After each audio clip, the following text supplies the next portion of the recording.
안녕하세요, 퉁퉁코딩입니다. 지난 영상에서 클라우드가 무엇인지 알아보았죠.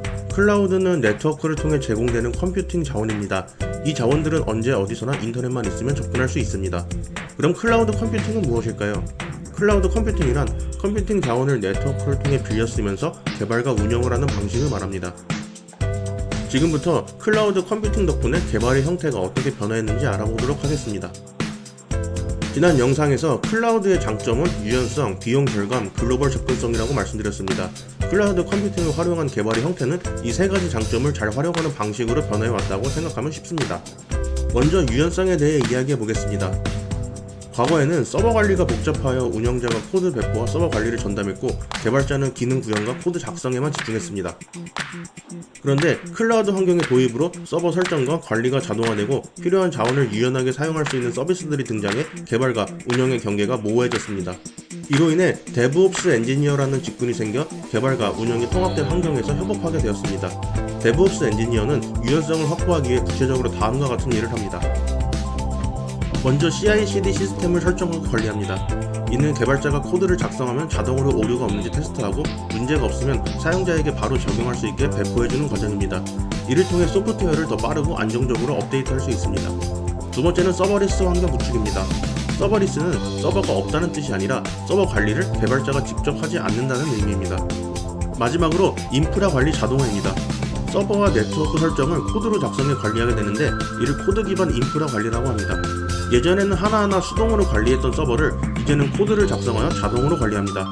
이제는 서버가 필요할 때 코드를 실행하면 자동으로 생성되고 설정됩니다. 클라우드 서비스의 두 번째 장점은 비용 절감입니다. 클라우드를 사용하면 컴퓨팅 자원을 확보하기 위한 초기 비용이나 인프라 관리 비용을 줄일 수 있습니다.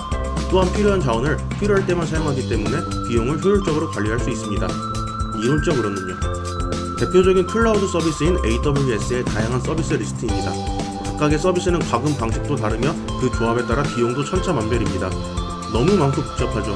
같은 기능을 구현하더라도 어떤 서비스들을 조합하고 어디까지 클라우드를 사용하며 어디까지 직접 구현할지에 따라 비용이 크게 달라질 수 있습니다. 잘못된 선택을 하면 오히려 클라우드를 사용하지 않는 것보다 더 많은 비용이 들 수 있습니다. 불필요한 자원을 과도하게 사용하거나 데이터 전송 비용을 간과하면 비용이 예상보다 크게 증가할 수 있습니다.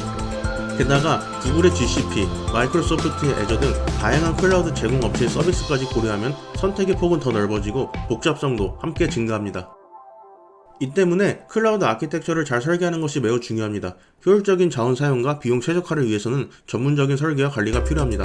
결국 이 역할을 수행하는 클라우드 아키텍트가 부상하게 되었죠.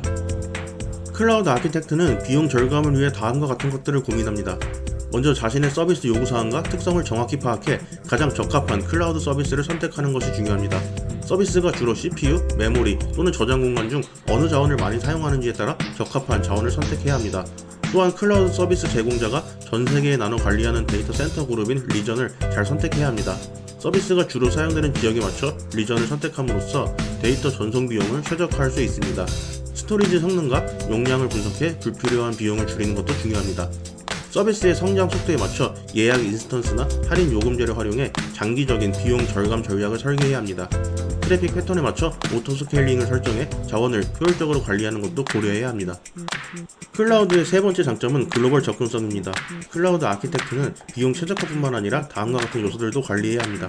먼저 글로벌 인프라를 관리해야 합니다. 글로벌 서비스의 클라우드 인프라는 전 세계에 분산되어 있습니다. 따라서 어느 지역의 사용자든지 빠르고 안정적인 서비스를 이용할 수 있도록 리전을 구축하고 네트워크를 최적화해야 합니다. 지연 시간을 최소화하는 것도 중요합니다. 여러 리전을 사용하게 되면 각 리전의 데이터를 동기화해야 합니다. 이를 통해 사용자가 가까운 리전에서 데이터를 빠르게 받아볼 수 있어 네트워크 경로 최적화와 사용자 경험 개선에 도움이 됩니다. 이 과정에서 발생할 수 있는 보안 위험을 막고 각 지역의 보안 규정도 잘 준수해야 합니다. 두 번째로 서비스 가용성을 확보해야 합니다. 클라우드 서비스를 제공하는 동안 데이터 센터 장애나 네트워크 문제가 발생할 수 있습니다. 이런 문제에 대비해 클라우드 자원을 지속적으로 모니터링하고 성능 저하나 이상이 감지되면 즉시 대응할 수 있도록 자동 알람 시스템을 설정하는 것이 중요합니다. 장애가 발생할 경우 리전 페일오버 기능을 통해 자동으로 다른 리전으로 서비스가 전환되면 서비스가 중단되지 않고 가용성을 유지할 수 있습니다. 체계적인 재난 복구 계획을 수립해 재난 상황에서도 데이터를 안전하게 복구할 수 있도록 가중 리전의 데이터 복제와 백업 관리를 해야 합니다. 마지막으로 법규를 준수해야 합니다. 각 국가의 데이터 보호 법규가 다르기 때문에 이를 철저히 준수해야 합니다. 예를 들어 일부 국가에서는 데이터가 해당 국가 내에서만 저장되도록 요구할 수 있는데 이를 고려해 데이터를 저장할 리전을 선택하고 시스템을 설계해야 합니다. 데이터를 어디에 저장할지, 해외로 데이터를 전송할 때 발생하는 법적 이슈를 어떻게 해결할지 신중히 결정해야 합니다. 지금까지 클라우드 컴퓨팅 덕분에 변화한 개발의 형태에 대해 알아보았습니다. 클라우드 컴퓨팅 환경을 효과적으로 운영하기 위해서는 클라우드 서비스가 제공하는 다양한 모델들도 잘 이해해야 합니다. 이 서비스 모델들을 이해하기 쉽게 일생에서 접하는 음식 준비 과정에 비유해 보겠습니다. IaaS는 인프라를 서비스로 제공하는 것입니다. 인프라를 직접 관리하는 것이 채소를 재배하는 것이라면 IaaS는 마트에서 채소, 고기, 양념 같은 재료를 사온 다음 여러분이 그 재료로 요리를 시작하는 것과 같습니다. IaaS를 사용하는 회사는 클라우드 제공업체로부터 서버, 스토리지, 네트워크 같은 기본적인 자원만 제공받습니다. 그 자원을 가지고 어떤 소프트웨어를 설치하고 어떻게 활용할지는 전적으로 사용자의 몫이죠. 파스는 플랫폼을 서비스로 제공하는 것입니다. 좀 더 준비된 상태인 반조리 식품과 같습니다. 반조리 음식을 사와서 집에서 오븐이나 프라이팬으로 몇 분만 돌리면 완성되죠. 즉 요리의 가장 번거로운 과정은 미리 처리된 상태에서 최종적으로 간단한 조리만 하는 형태입니다. 파스도 마찬가지로 인프라뿐만 아니라 개발에 필요한 다양한 도구와 환경까지 제공됩니다. 서버, 데이터베이스, 런타임 환경 등이 모두 세팅되어 있기 때문에 개발자는 애플리케이션의 코드만 작성하면 됩니다. 사스는 소프트웨어를 서비스로 제공하는 것입니다. 여러분이 집에서 음식을 직접 만들 필요도 없는 완성된 배달 음식과 같습니다.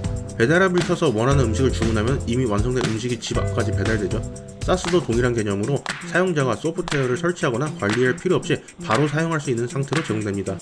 예를 들어 구글 독스나 드롭박스 같은 서비스는 사용자가 소프트웨어를 설치하거나 업데이트할 필요 없이 웹에서 바로 문서를 작성하고 파일을 저장할 수 있는 환경을 제공합니다. 이번 영상에서는 클라우드 컴퓨팅 덕분에 변화한 개발 환경과 다양한 서비스의 형태에 대해 알아봤습니다. 이제 클라우드 컴퓨팅은 개발에서 필수적인 요소로 자리 잡았고 이를 효과적으로 활용하는 것이 성공적인 서비스 운영의 핵심이 되었습니다. 다음 영상에서는 클라우드 컴퓨팅이 어떻게 미래의 기술 트렌드를 주도하고 있는지에 대해 알아보겠습니다. 이상으로 영상을 마치겠습니다. 감사합니다.